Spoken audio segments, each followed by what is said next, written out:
ہوگا میں نے پڑھنی ہے تو ان کا منہ خود ٹھیک سیدھا ہو جائے گا. کبھی کوئی لالچ بھی بندہ دے سکتا ہے بچوں کو. تو اس میں یہ حکمت ہے اس کے اندر کہ ان کو زبردستی کہا جائے، ان کی عادت بن جائے اسی عمر کے اندر. اور جو انسان مسجد کا منہ دیکھتا رہتا ہے، میں بات یہ گارنٹی کے ساتھ، تجربے کے ساتھ یہ کہتا ہوں کہ جو انسان مسجد کے اندر آتا رہتا ہے، نماز پڑھتا رہتا ہے، اس کے سیدھے راستے پہ آنے کے زیادہ امکانات ہوتے ہیں، جلدی امکانات ہوتے ہیں. کان میں بات پڑتی رہتی ہے، کوئی پتہ نہیں کب اس کی بات سمجھ میں آ جائے. لیکن جس نے کبھی مسجد کا منہ نہیں دیکھا، نہ کبھی جمعہ پڑھا ہے، نہ مسجد کا منہ دیکھا ہے، اس کے سیدھے راستے پہ آنے کے امکانات کم ہیں. ویسے تو اللہ کی حکمت ہے، وہ بہتر جانتا ہے، لیکن شروع سے ہی بچے کو اس کی ترغیب دینی چاہیے. اور پھر والدین پر یہ بھی فرض ہے کہ جب وہ سن تمیز یعنی 3.5 سال سے بچے کو نماز میں ساتھ رکھیں، والدہ اسے تیار کرے، والد صاحب 6.5 برس تک لگاتار محنت کریں، خود بھی مسجد جائیں، بچوں کو بھی لے کر جائیں. اور والدین خود، خاص طور پر میں خواتین سے، ماؤں بہنوں سے یہ گزارش کروں گا کہ بچوں کی سائیڈ نہ لیا کریں گھروں کے اندر کہ بچہ تھکا ہوا ہے، بچی تھکی ہوئی ہے، ابھی یہ اسکول یا کالج سے آئی ہے. میں یہ یقین سے کہتا ہوں کہ وہی بچہ یا وہی بچی جو تھکی ہوئی محسوس ہوتی ہے، اگر وہ وضو کر کے نماز کا اہتمام کر لے تو اس کی ساری تھکاوٹ دور ہو جائے گی. تو یہ صحیح چیز، غبار جو چڑھا ہوتا ہے پورا، یہ سارے کا سارا خود ختم ہو جاتا ہے جب اللہ کے سامنے آپ جھک جاتے ہیں. اور وضو سے جتنا انسان اپنے کو ریفریش سمجھتا ہے، کسی اور چیز سے نہیں محسوس کر سکتا.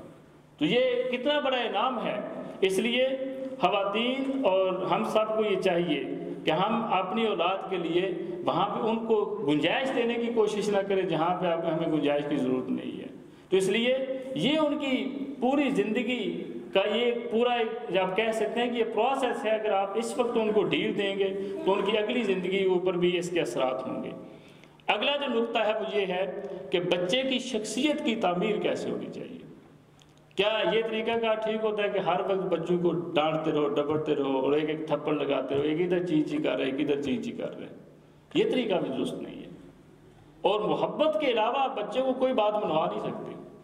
یعنی جس بچے کے ذہن کے اندر یہ چیز شامل نہیں ہوگی کہ واقعتاً میرے والد اور میری والدہ کو مجھ سے محبت ہے، آپ اس کو بات نہیں منوا سکتے.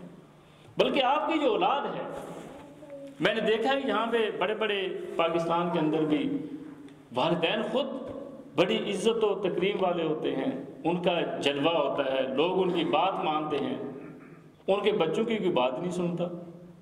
اس کے پیچھے اس والد کا قصور ہے کہ جس نے اپنی بات کے اندر تو وہ وزن پیدا کیا ہے، یا اپنے لیے تو اس نے محنت کی، یا اس کے والدین نے اس کے اوپر محنت کی تھی، اب اس نے اپنی اولاد کے اوپر وہ کام نہیں کیا.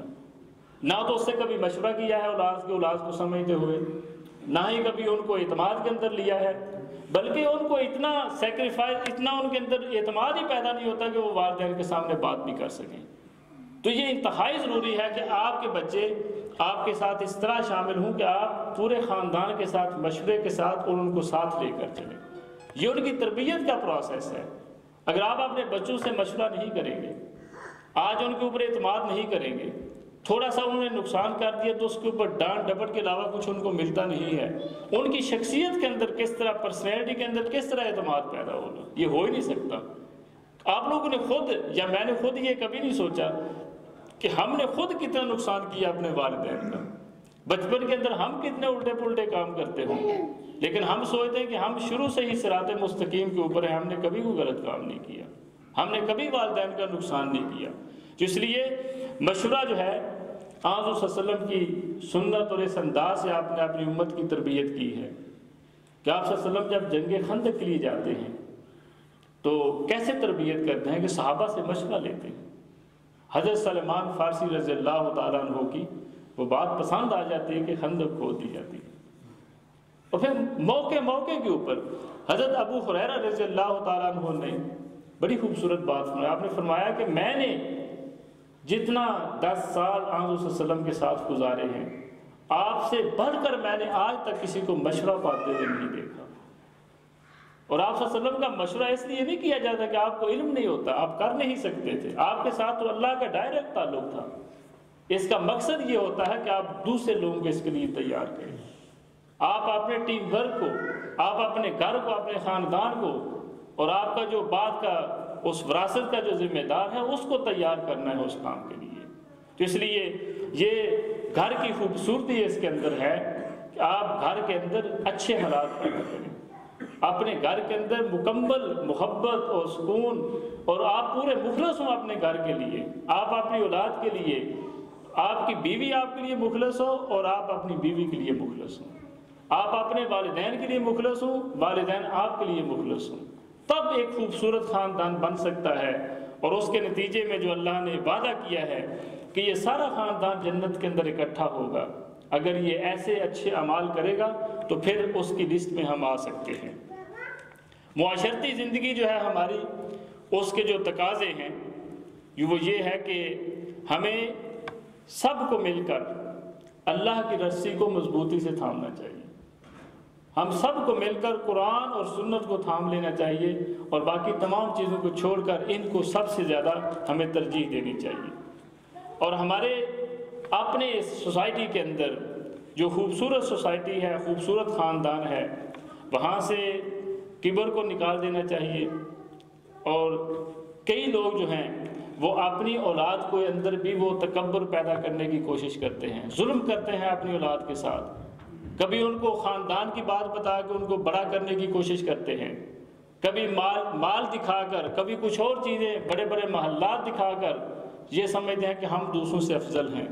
یہ اولاد پوری زندگی اسی کمپلیکس کے اندر رہے گی اور دوسروں سے اپنے آپ کو افضل سمجھتی رہے گی، اور آخرت میں ان کا انجام اچھا نہیں ہوگا۔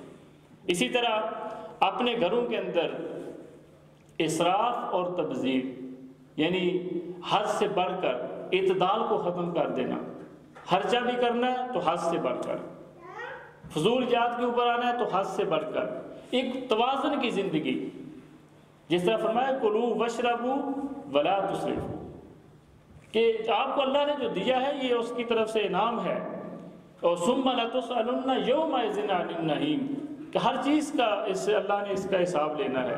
تو اس انداز سے خرچ بھی کرنا اور اس انداز سے زندگی کو گزارنا کہ اس کے اندر آپ کے لیے اسراف نہ ہو اور اللہ کے سامنے آپ جواب دے سکیں، اور پھر اپنی اولاد جو ہے اس کو اسی وقت ہی آپ کے لیے صدقہ جاریہ بن سکتی ہے کہ جب آپ بڑے بڑے مال کی خوشی میں اور دوسری چیزوں کی خوشی میں بچوں کو فری چیزیں چھوڑ دینا اور ان کو ایس ایف او اسکولوں کے اندر بلا وجہ چھوڑ دینا، یہ ہمارے لیے درست نہیں ہے، اس کے اوپر غور کرنے کی ضرورت ہے۔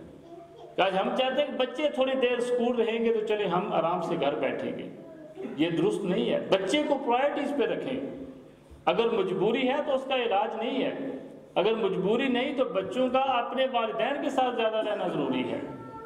آپ خود سوچیں کہ جو بچے اسکولوں کے اندر رہیں گے وہ کیا سیکھیں گے وہاں سے؟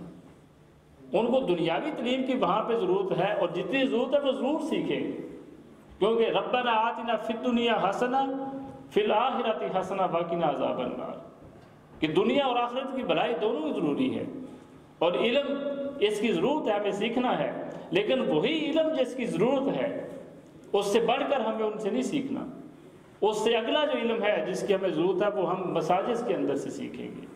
اور پھر اپنے بچوں کو دین کے ساتھ جوڑنا۔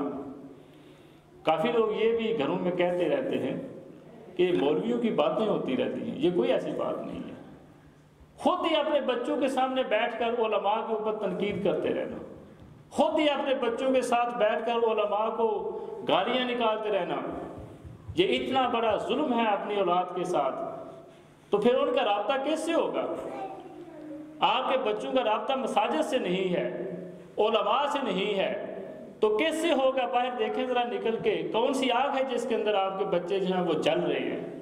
آپ کو نظر نہیں آتا، لیکن حقیقت یہ ہے کہ وہ آگ ہے، وہ اللہ کا عذاب ہے جس کے اندر ہم لوگ سارے شامل ہیں۔ تو اگر مساجد کے اندر نہیں آئیں گے، بچوں کا تعلق اچھے لوگوں سے نہیں بنے گا، تو پھر ان کا انجام کیا ہوگا؟ یہ آپ اپنی آنکھوں سے دیکھ رہے ہیں کہ یہاں پہ کس طرح کے حالات ہیں ہر جگہ پہ۔ اور پھر اگلا جو نقطہ ہے وہ یہ ہے کہ اپنے بچوں کو آسان پسند نہ بنائیں۔